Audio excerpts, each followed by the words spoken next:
नमस्कार, मैं अखिलेश कुमार और आप देख रहे हैं न्यूज़ 360। इस समय हम जंतर मंतर के उस ग्राउंड पर मौजूद हूँ जहाँ देश के तमाम लोग आकर के प्रदर्शन के जरिए अपनी मांगे रखते हैं। हमारे साथ मौजूद हैं रशीद साहब, राष्ट्रपाल सचिव हैं, और इस समय हमारे साथ पूछते हैं आज क्या विषय पर बात करना चाहेंगे।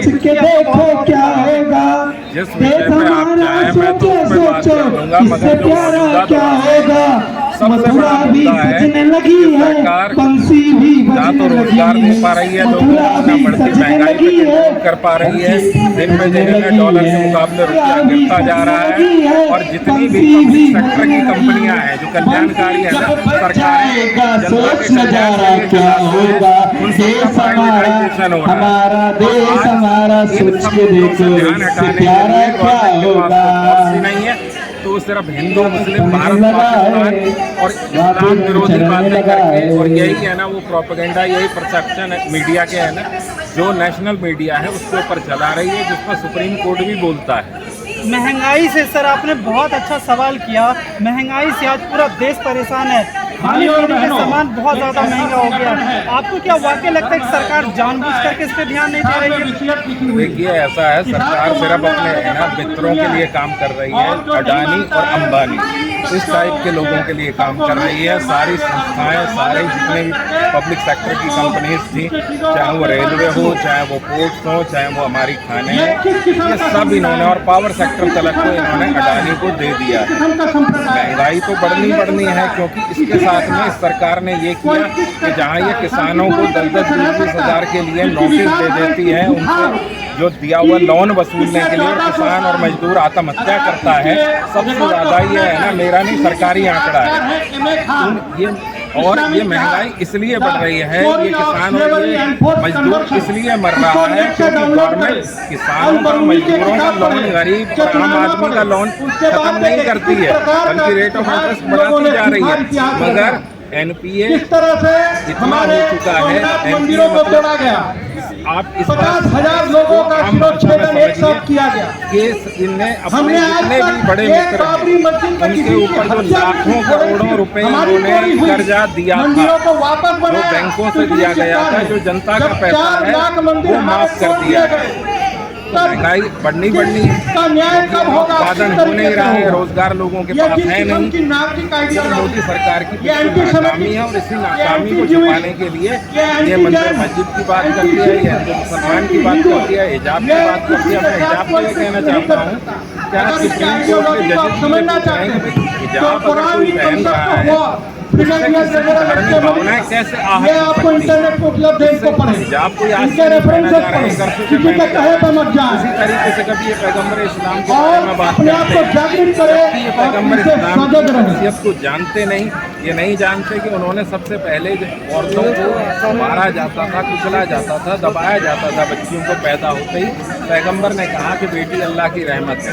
ये इस्लाम के बारे में गलत प्रचार करते हैं, ये कहते हैं कि पैगम्बर ने एक 9 साल की बच्ची के साथ शादी की, ये गलत है। असली परसेप्शन ये है कि जो क़ियामत है, क़ियामत के हिसाब से जो पैगम्बर के ख़ानदान वालों की हदीस को लेकर चलता है, उस हिसाब से जब पैगम्बर साहब ने बीबी आयशा रज़ियल्लाहु से शादी की, उनकी उम्र 23 या 24 साल थी बीबी आयशा की। तो पहला ये इल्ज़ाम गलत है।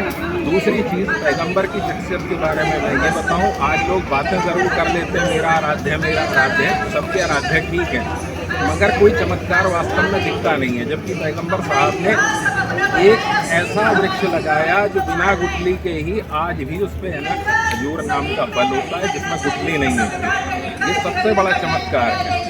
आप ये मानते हैं कि सरकार तमाम चीज़ों को टॉलरेट कर रही है, महंगाई को टॉलरेट कर रही है, भ्रष्टाचार को टॉलरेट कर रही है, लेकिन लोगों को, पूरा देशवासी को उलझा के रखा हुआ है कि धर्म चाहे मंदिर की बात को लेकर के करिए या मस्जिद की बातें को लेकर के करिए, लेकिन महंगाई दिन पर दिन बढ़ती जा रही है। इसके बारे में और आप सरकार से आप कहना चाहेंगे जल्द से जल्द, ताकि उनका ध्यान महंगाई की ओर आए? देखिए, सरकार का ध्यान महंगाई की तरफ नहीं जा सकता, क्योंकि इस सरकार का सिर्फ एक ही परसेप्शन है कि साम दाम दंड भेद किसी भी तरीके से सत्ता में बना रहना। महंगाई कब घटती?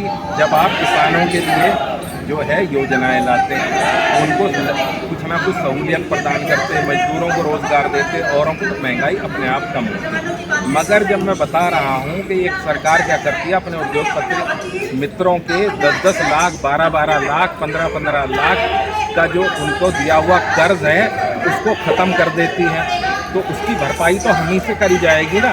तो वहाँ पर ये क्या करती है, क्रूड ऑयल सस्ता हो रहा है, हर चीज़ सस्ती हो रही है, मगर ये क्या करती है, उसके ऊपर है ना इतना GST, इतने टैक्स लगा देती है कि उसके ज़रिए ये है ना भरपाई करती है कि किसी तरीके से चला जाए।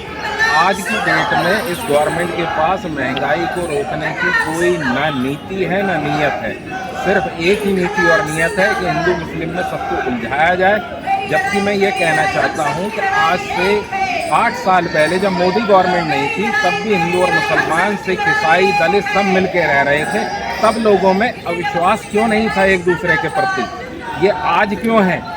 तो इस बात को जनता को सोचना होगा, इस चीज़ को जनता को समझना होगा कि ये गवर्नमेंट निकम्मी नालायक गवर्नमेंट है, ये लोकतंत्र की हत्यारी गवर्नमेंट है।